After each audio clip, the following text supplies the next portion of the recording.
క్రీస్తు పరిశుద్ధ నామమున మీ అందరికీ మరణాత. దేవుని చిత్తమును బట్టి శిలువ ధ్యానములలో మరి యొక్క నూతనమైన దినములోనికి ప్రవేశించుటకు ప్రభువు చూపిన కృపను బట్టి ఆ దేవదేవునికి మహిమ కలుగునో గాక. ఆమెన్. ఈరోజు శిలువ అనగా బదిలీ అను మాటను గూర్చి బోధించవలనని నేను ఆశించుచు ఉన్నాను. శిలువ అనగా అది ప్రభు చేసినటువంటి శ్రమను బట్టి లేక పాపమును బట్టి ఆయన కలిగిన శ్రమ కాదు అని మనం గుర్తించాలి. యెషయా గ్రంథంలో 53 అధ్యాయము 4 వచనము 5 వచనము 6 వచనాన్ని మనం చూస్తే ఈ మాటలు మనకు తేట తెల్లమగుచు ఉన్నవి. క్రీస్తు పూర్వం సుమారుగా 700 సంవత్సరాలకు ముందే యెషయా అనేటటువంటి ప్రవక్త ఈ విషయములను ప్రవచించుచు ఉన్నారు. ప్రియులారా, చూడండి 53 అధ్యాయం 4వ వచనంలో, నిశ్చయముగా అతడు మన రోగములను భరించెను, మన వ్యసనములను వహించెను. 5వ వచనం, మన అతిక్రమ క్రియలను బట్టి అతడు గాయపరచబడెను, మన దోషములను బట్టి అతడు నలుగగొట్టబడెను, మన సమాధానార్థమైన శిక్ష అతని మీద పడెను, అతడు పొందిన దెబ్బల చేత మనమందరము స్వస్థత కలుగుచు ఉన్నది. మనమందరము గొర్రెల వలె త్రోవ తప్పిపోతిమి, మనలో ప్రతివాడు తనకిష్టమైన త్రోవకు తొలగెను, యెహోవా మనందరి దోషములు అతని మీద మోపెను. దేవునికి స్తుతి కలుగును గాక. ఆమెన్. ప్రియమైనటువంటి దేవుని సంగమా, దేవుని బిడ్డలారా, ఈ శిలువ అనేది ఒక హీనమైన వధస్తంభము అని, ఈ శిలువను పాపాత్ములకు, దేశద్రోహులకు, రాజద్రోహులకు, నేరస్తులకు వేసేవారని చరిత్ర ద్వారా మనం ఎరిగిన వారమై ఉన్నాము. మరి యేసు ప్రభు ఏ నేరము చేసినారు, యేసు ప్రభు ఏ పాపము చేసినారు, యేసు ప్రభువు చేసిన నేరమేమి అని మనం పరిశీలన చేస్తే ఆయనలో ఏ నేరము లేదు, ఆయనలో ఏ పాపమును లేదు, ఆయనలో ఏ దోషము లేదు. ప్రియమైనటువంటి వాళ్ళరా, దోషము లేని పాపరహితుడు పాపులమైన మన నిమిత్తము ఈ భారమును భరించిన వారై ఉన్నారు. ఈ కార్యమును దేవుడే ఆయన మీద మోపి ఉన్నాడు. 53 అధ్యాయం 6వ వచనాన్ని మనం చూస్తే, మనమందరము గొర్రెల వలె త్రోవ తప్పిపోతిమి, మనలో ప్రతివాడు తనకిష్టమైన త్రోవకు తొలగెను, యెహోవా మన అందరి దోషములు అతని మీద మోపెను, యెహోవా మన అందరి దోషములు అతని మీద మోపెను. తప్పిపోయినది ఎవరు, పాపం చేసినది ఎవరు అంటే మానవుడు. మనమందరము గొర్రెల వలె త్రోవ తప్పిపోతిమి, మనలో ప్రతివాడు తనకిష్టమైనటువంటి త్రోవకు తొలగి ఉన్నాడు, ఇష్టానుసారముగా లోకానుసారముగా ప్రవర్తిస్తూ ఉన్నాడు. అయితే మన ప్రియమైన ప్రభువు చేసిన పని ఏమిటి అంటే, మన అందరి దోషములు, మనందరి పాపములు అతని మీద మోపి ఉన్నాడు. ఎందుకు అంటే యోహాను సువార్త 3వ అధ్యాయం 16వ వచనాన్ని మనం చూస్తే అక్కడ కనబడుతూ ఉన్నది, దేవుడు లోకమును ఎంతో ప్రేమించెను, దేవుడు లోకమును ఎంతో ప్రేమించెను, ప్రేమించిన దేవుని యందు ఎవరైతే విశ్వాసం ఉంచుచున్నారో ఆయన యందు విశ్వాసం ఉంచువాడు. మరి ప్రియమైనటువంటి వాళ్ళరా, రక్షించడానికి, తన యందు విశ్వాసం ఉంచిన వాడిని రక్షించడానికి దేవుడే తన ప్రియ కుమారునటువంటి యేసుక్రీస్తును ఈ లోకమునకు పంపిన వారై ఉన్నారు. ప్రియమైనటువంటి వాళ్ళరా, గమనించాలని మీకు మనవి చేస్తూ ఉన్నాను. కాబట్టి ఈ కార్యము నిన్నటి దినమందు మనం ధ్యానం చేసినట్టుగా జగత్తు పునాది వేయబడక మునిపే అనాది ఆలోచన సభలోనే దేవుడు ఈ మానవుని రక్షించడానికై ఈ కార్యమును ఏర్పాటు చేసి ఉన్నారు. మనందరి దోషములు, మనందరి పాపములను ఆయనకు బదిలీ చేసిన వారై ఉన్నారు. ఆయన మీద మోపిన వారై ఉన్నారు. అందుకే యోహాను సువార్త 1వ అధ్యాయము 29వ వచనములో యేసుక్రీస్తును గూర్చి సాక్ష్యం ఇవ్వడానికై ముందుగా పంపబడినటువంటి బాప్తిస్మిచ్చే యోహాను ఇచ్చేటట్టి సాక్ష్యం ఏమిటి అంటే, ఇదిగో లోక పాపములను మోసుకొని పోవు దేవుని గొర్రె పిల్ల అని లోకమునకు ప్రకటన చేయుచున్నారు, లోకమునకు తెలియచేయచ్చు ఉన్నారు. ఇదిగో దేవుని కుమారుడు ఈయనే అని చెప్పలేదు, మెస్సయ్య ఈయనే అని చెప్పలేదు. కానీ అనాదిలోనే, అనాది ఆలోచనలోనే, అనాది ఆలోచన సభలోనే ఏర్పరచబడిన ఇదిగో లోక పాపములను మోసుకొని పోవు దేవుని గొర్రె పిల్ల, మనందరి దోషములు, మనందరి పాపములు, మనందరి రోగములు, మనందరి వ్యసనములు, మనందరి శాపము ఆయన మీద దేవుడే బదిలీ చేసిన వారై ఉన్నట్టుగా లేఖనములలో చూచుచున్నాము. యేసుక్రీస్తుగా ఈ భూలోకమునకు వచ్చినటువంటి ఆ దేవకుమారుని గూర్చి మనము ధ్యానము చేసినప్పుడు ఆయన ఏ పాపము చేయలేదనే మాట మనకు కనబడుచు ఉన్నది. కొత్త నిబంధనలో ప్రధానమైనటువంటి వ్యక్తులను మనము చూచితే వారు ఇచ్చేటటువంటి సాక్ష్యము, శిష్యులలో పెద్దవాడు పేతురు, నీ మీద నా సంఘాన్ని కడతాను అని చెప్పినటువంటి ఆ పెద్దవాడు పేతురు గారు ఆయన్ను గూర్చి ఇచ్చుచున్న సాక్ష్యాన్ని మనం చూస్తే, పేతురు రాసినటువంటి 1వ పత్రికలో 1వ అధ్యాయము 22వ వచనాన్ని మనం చూస్తే, పేతురు రాసినటువంటి 1వ పత్రిక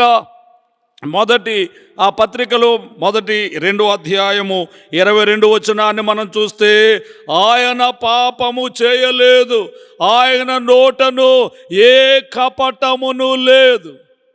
ఆయన పాపము చేయలేదు. ఆయన కూడా ఉండి ఈ 3.5 సంవత్సరాలు ఆయనను వెంబడించి ఆయనతో ఉండినటువంటి పేతురు గారు యేసు ప్రభువును గూర్చి ఇచ్చుచున్న సాక్ష్యం ఏమిటంటే, ఆయన పాపము చేయలేదు, ఆయన నోట ఏ కపటమును లేదు, తిట్టినను తిట్టలేదు, కొట్టినను కొట్టలేదు, మౌనముగా బొచ్చు కత్తిరించు వాని ఎదుట గొర్రె మౌనంగా ఉండినట్లు మౌనముగా భారములన్నిటినీ భరించినటువంటి యేసుక్రీస్తు ఆయన పాపము చేయలేదనే మాట మనము చూడగలుగుతూ ఉన్నాము, గ్రహించాలి. ప్రియులారా, అలాగే శిష్యులలో యేసు రొమ్మున ఆనుకున్నవాడు ప్రియమైనటువంటి వాళ్ళరా గమనించండి, యేసుతో ఉన్నవాడు, యేసు అంతరంగమును ఎరిగినవాడు యోహాను గారు చెబుతున్నటువంటి మాట. యోహాను రాసినటువంటి 1వ పత్రికలో 3వ అధ్యాయము 5వ వచనాన్ని మనం చూస్తే, యేసు ప్రభువుని గురించి ఆయన చెప్పే సాక్ష్యం ఏమిటంటే, పాపములను తీసివేయుటకై ఆయన ప్రత్యక్షమాయనని మీకు తెలియను, ఆయన యందు పాపమేమియు లేదు, ఆయన యందు పాపమేమియు లేదు. గమనించండి, యోహాను గారు చెప్పే సాక్ష్యం. ఈయన పేతురు గారు ఏమన్నాడు? ఆయన పాపము చేయలేదంటున్నాడు, పాపము చేయలేదు, ఆయన నోట ఏ కపటం లేదంటే, ఇప్పుడు యోహాను గారు కాస్త ముందుకెళ్ళి ఆధ్యాత్మికంగా ఆత్మీయంగా చెబుతూ ఉన్నాడు. మరి కొంచెం ముందుకు వెళ్ళి అంతరంగాన్ని ఎరిగినటువంటి ఆయన చెబుతున్నాడు, ఆయన యందు అసలు పాపమేమీ లేదు. పాపమేమీ లేని ఆయన పాపాత్ములందరి కొరకు సిలువలో యజ్ఞమైనాడు. మన పాపములన్నిటినీ దేవుడు ఆయనకు బదిలీ చేసినాడు. సిలువ అనగా బదిలీ. సిలువను చూడగానే అది నా పాపమునకు వేసిన శిక్ష. ఆయన కాళ్ళలో కొట్టిన మేకులు నా పాదములతో నేను చేసినటువంటి పాపములే. ఆయన చేతుల్లో కొట్టిన మేకులు నా చేతులతో నేను చేసిన పాపములే. ఆయన ప్రక్కలో పొడిచిన బల్లెపు పోటు ఇదిగో నేను నా చెడ్డ పడకలను బట్టియే ఆయనకు పొడవబడినటువంటి బల్లెపు పోటు, ఆయన తలలో పెట్టిన ముండ్ల కిరీటము, నేను చేసినటువంటి చెడ్డ తలంపులను బట్టి తలలో ముండ్ల కిరీటము. పాపమేమి చేసి ఎరుగని దేవుడు. భక్తులు ఎలా పాడుతున్నారు, పాపమేమి చేసి ఎరుగాడు పావన పరమా దేవుడవు. పాపమేమి చేసి ఎరుగవు పావన పరమా దేవుడవు. ఓ పరాత్పర నీకేమి ఇంత ఉత్కాట బాధ,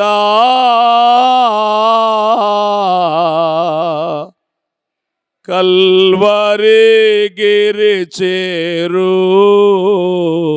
మనసా.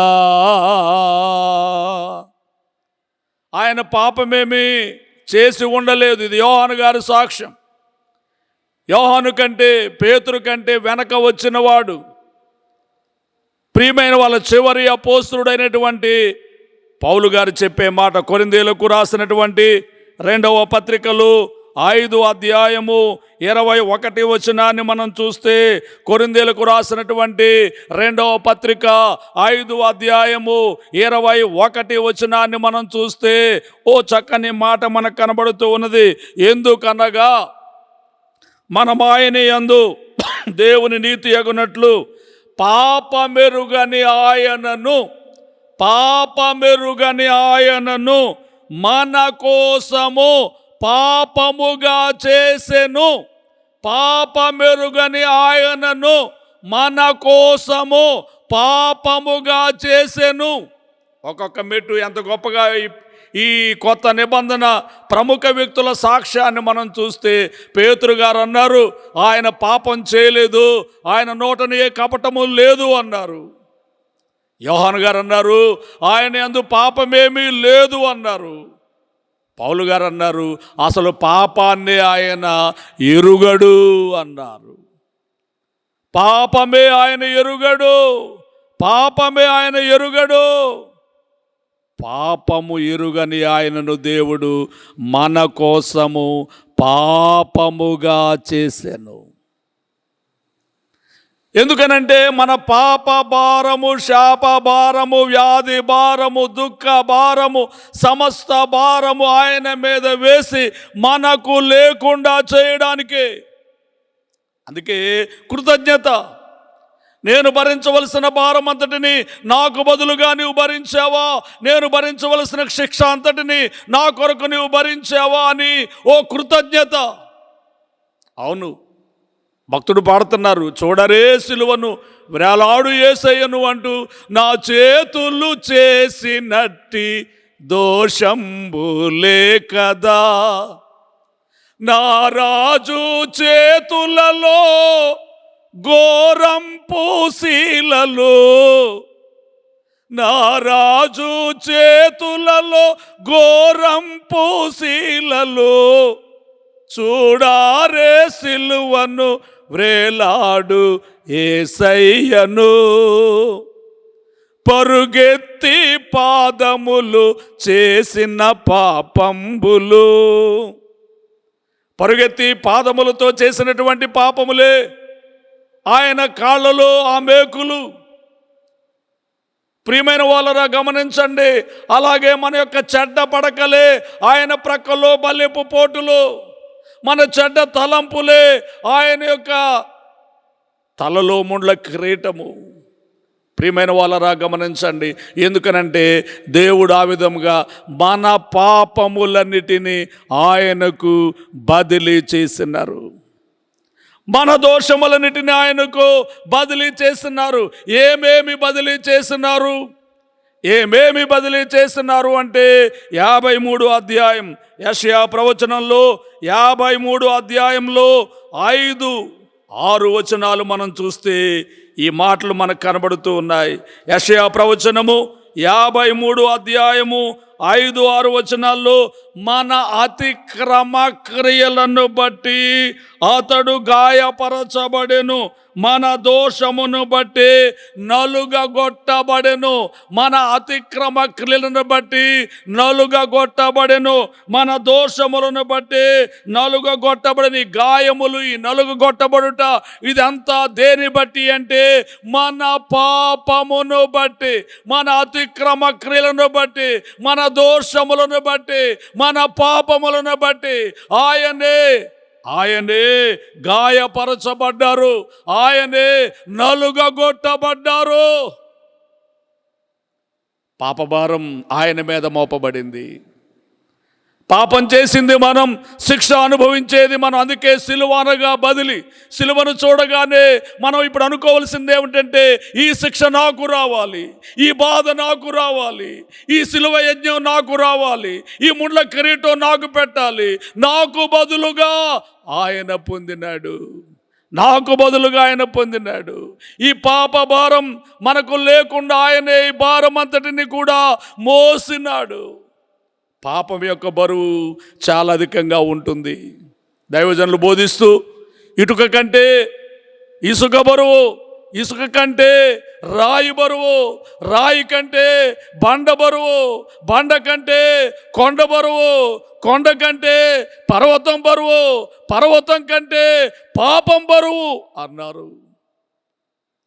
పాపము చాలా భారమైనది, పాపము చాలా భారమైనది, అది మోయలేనిది. ఆంధ్ర క్రైస్తవ కవులలో పితామహుడుగా ఎంచబడిన పురుషోత్తమ చౌదరి గారు అలా పాడుతున్నారు. ఉన్న పాటు నా వాచు చున్నాను నీ పాద సన్నిధికో రక్షక, ఎన్న సాఖ్యముగా ని పాపము లన్ని మోపుగా వీపు పైబడి నున్న నిదే నడలేక తోట్రిల్లుచున్నవాడను నన్ను దయగను.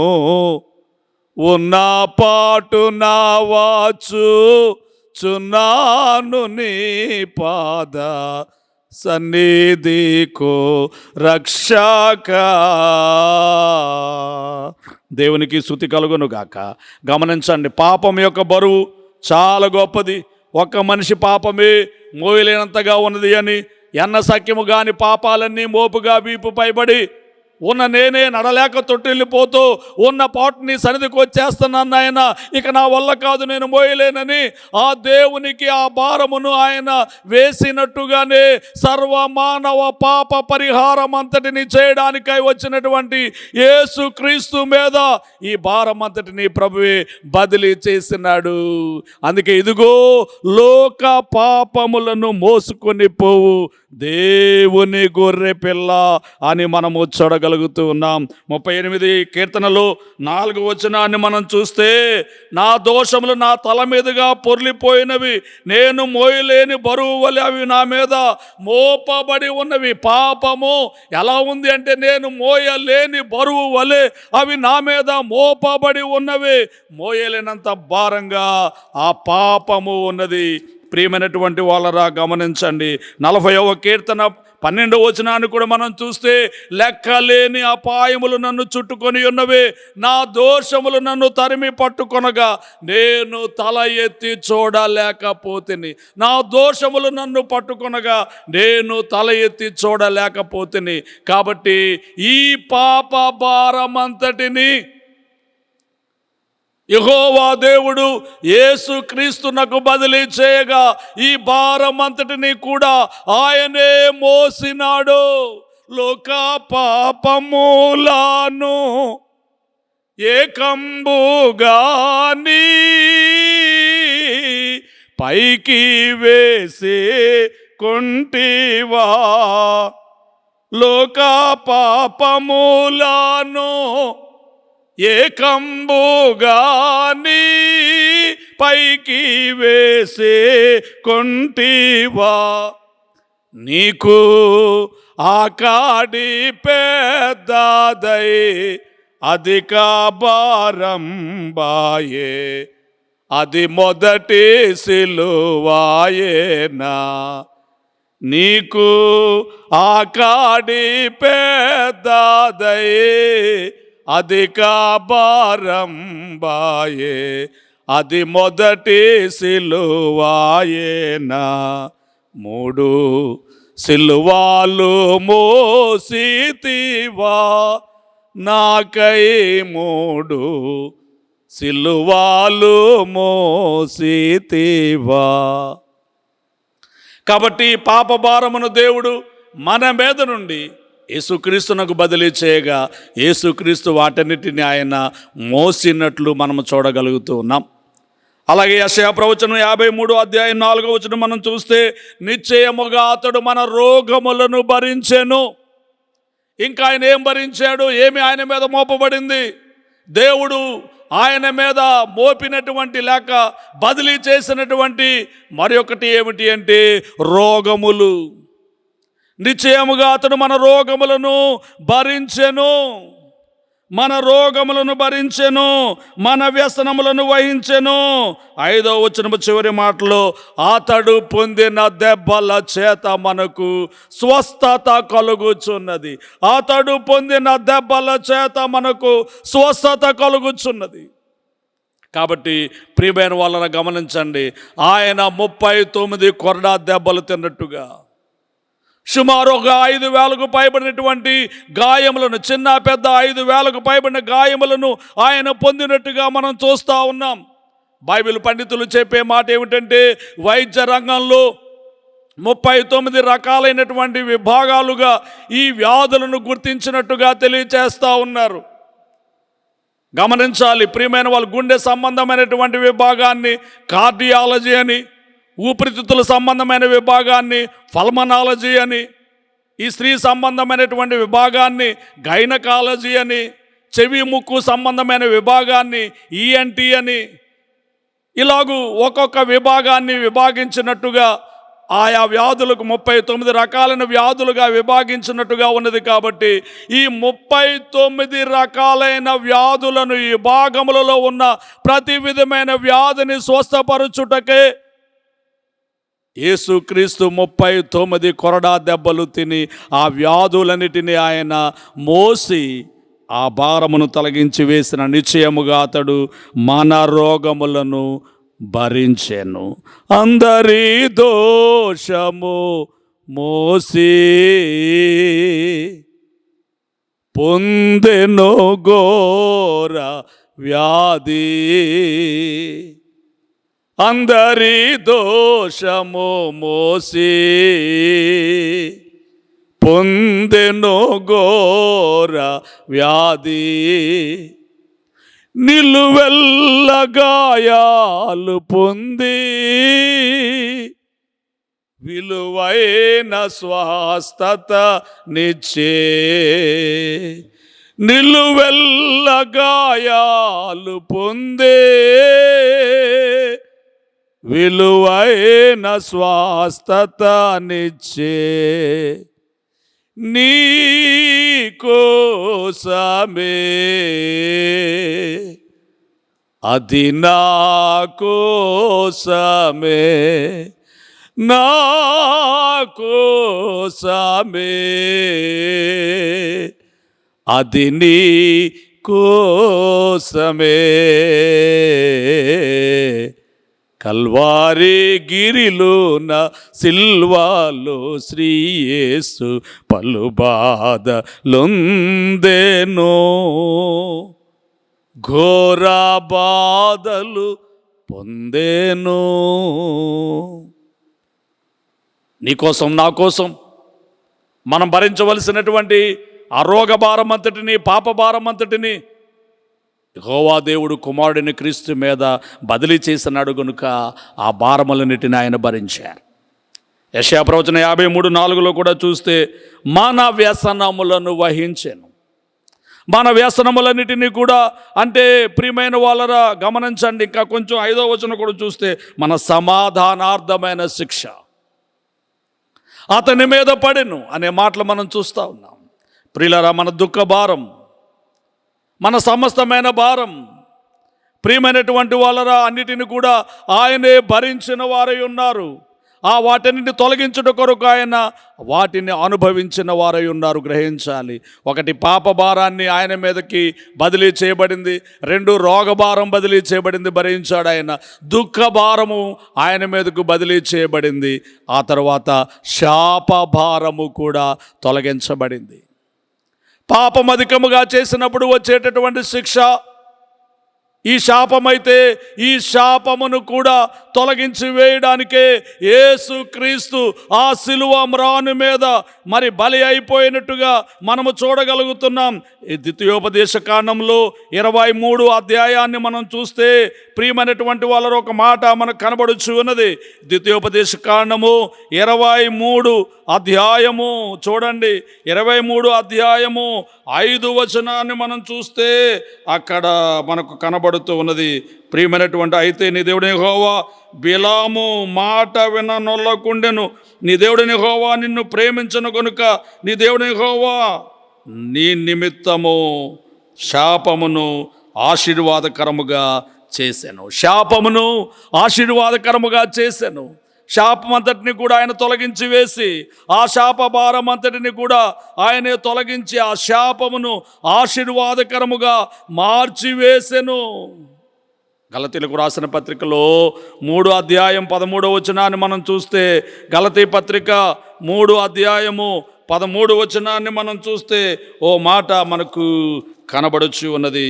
ఆత్మను గూర్చిన వాగ్దానం విశ్వాసముల మనకు లభించినట్లు అబ్రహాము పొందిన ఆశీర్వచనము క్రీస్తు యేసు ద్వారా అన్యజనులు కలుగుటకై క్రీస్తు మన కోసము శాపమై లేక శాపగ్రాహి అయి మనల్ని ధర్మశాస్త్రం యొక్క శాపము నుండి విమోచించెను. ఇందును గురించి మ్రాను మీద వ్రాలాడిన ప్రతివాడు శాపగ్రస్తుడని వ్రాయబడి ఉన్నది. అబ్రహాము పొందిన ఆశీర్వచనము అన్యజనులమైనటువంటి మనకు కూడా కలగడానికి ఆయన మన నిమిత్తము శాపగ్రస్తుడుగా మార్చబడి ఆ పాపం అంతటిని కూడా మన మీద లేకుండా చేస్తున్నారు.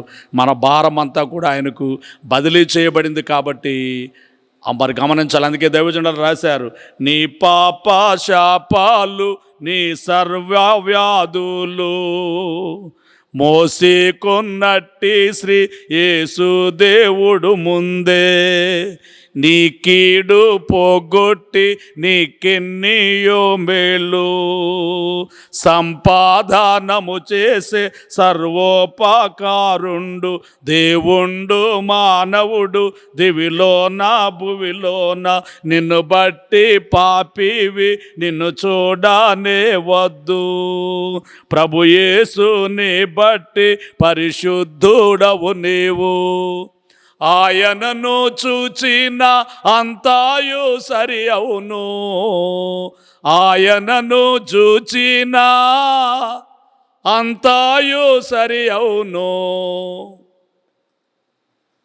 చివరగా ఈరోజు నేను మీకు ఇచ్చే సందేశం ఏమిటంటే, మన పాపములన్నిటినీ, మన రోగములన్నిటినీ, మన దుఃఖములన్నిటినీ, మన శాపమంతటిని, మన యొక్క సమస్త భారమంతటిని మన తండ్రి అయిన దేవుడు యేసుక్రీస్తు మీదకు బదిలీ చేస్తున్నారు. కాబట్టి ఆ యేసుక్రీస్తు శిలువ యజ్ఞంలో, శిలువ యాగంలో ఆ శిలువను మోయుచున్నప్పుడు మన పాప భారాన్ని, రోగ భారాన్ని, దుఃఖ భారాన్ని, శిక్ష భారాన్ని, సమస్తమైన భారాన్ని, శాప భారాన్ని ఆయనే మోసి మనకు లేకుండా చేసినారు. గనుక ఇప్పుడు మనమందరం కూడా యేసుక్రీస్తు యొద్దకు వచ్చి, దేవా నేను పాపిని అంటే ఆ పాపమును విడుదల చేయగలరు. దేవా నా రోగమును తొలగించుము అంటే స్వస్థపరచు దేవుడు స్వస్థపరచగలడు. ప్రభువా నా కన్నీటిని తుడవమంటే మన కన్నీటిని తొడవగలడు. దేవా నా శిక్షను తొలగించమంటే ఈ శిక్షలను తొలగించగలడు. దేవా నా శాపాన్ని తొలగించి వేయమంటే మన శాప పాప భారములన్నిటిని కూడా తొలగించి వేయగలరు. కనుక రండి, సిలువ యొద్దకు రండి, సిలువ యొద్దకు రండి, సిలువను సమీపించండి. దేవా నేను పాపినని వేడుకు అనుకోనండి. దేవుడు నీ పాప భారము, శాప భారము, శిక్ష భారము, దుఃఖ భారము, సమస్త భారమును తొలగించి శాంతిని, సమాధానమును, నెమ్మదిని, సౌఖ్యమును కలిగిస్తారు. యేసు క్రీస్తు శిలువయే మనందరి పాపమునకు విడుదల కలిగించే ఓ బలమైన సాధనము. ప్రభువు మిమ్మల్ని దీవించి ఆశీర్వదించునుగాక. తండ్రి మాటలు బిడ్డల అంతరంగములలో ఫలింపు చేయము. సిలువ అనగా బదిలీ అనే మాట మేము ఇప్పుడు ధ్యానం చేశాం. ప్రభువా, మా పాపములన్నీ ఆయనకు బదిలీ చేయబడ్డాయి, మా రోగములన్నీ ఆయనకు బదిలీ చేయబడ్డాయి, మన దుఃఖములన్నీ ఆయనకు బదిలీ చేయబడ్డాయి. వాటన్నిటిని ఆయన భరించి మాకు లేకుండా చేస్తున్నారు. మీ సిలువను సమీపించి ప్రభువా, మేము విడుదల పొందిన వారమై, రక్షింపబడిన వారమై, దీవింపబడిన వారమై సాగిపోగలిగిన భాగ్యము, ధన్యత, దీవెన మాకు ప్రసాదించుము. క్రీస్తు నామంలో వేడుచున్నాం తండ్రి, ఆమెన్. పరలోకమందున్న మా తండ్రి, మీ నామం పరిశుద్ధపరచబడును గాక, మీ రాజ్యము వచ్చును గాక, మీ చిత్తం పరలోకమందు నెరవేరుచున్నట్లు భూమి యందు నెరవేరును గాక. మా అనుదిన ఆహారమును మాకు దయచేయము. మళ్ళీ అపరాధములు చేసిన వారిని మేము క్షమించును ప్రకారం మా అపరాధాలను క్షమించు. మమ్మల్ని శోధనను తేకుము, కిరణను తప్పించు. రాజ్యం, శక్తి, మహిమ నిరంతరము నీవే అయి ఉన్నవి. ఆమెన్. ప్రవేశ రక్తమునకు జయం, అపవాది కిళ్ళకు లయం. ప్రవేశ రక్తమునకు జయం, అపవాది కిళ్ళకు లయం. ప్రవేశ రక్తమున సంపూర్ణ విజయం, అపవాది కిళ్ళకు అనంతకాల నాశనం. హల్లెలూయా, హల్లెలూయా, హల్లెలూయా. స్తోత్రం, స్తోత్రం, స్తోత్రం. Amen, amen, amen. మన తండ్రి అయిన దేవుని ప్రేమ, రక్షకుడైన యేసుక్రీస్తు వారి యొక్క కృప, సహాయకుడుగా ఆత్మ తండ్రి అన్యోన్య సహవాసము కూడి వచ్చిన మనలకు ఆయన వెంబడించే వారందరికీ తోడై ఉండును గాక. ఆమెన్. మరణాత.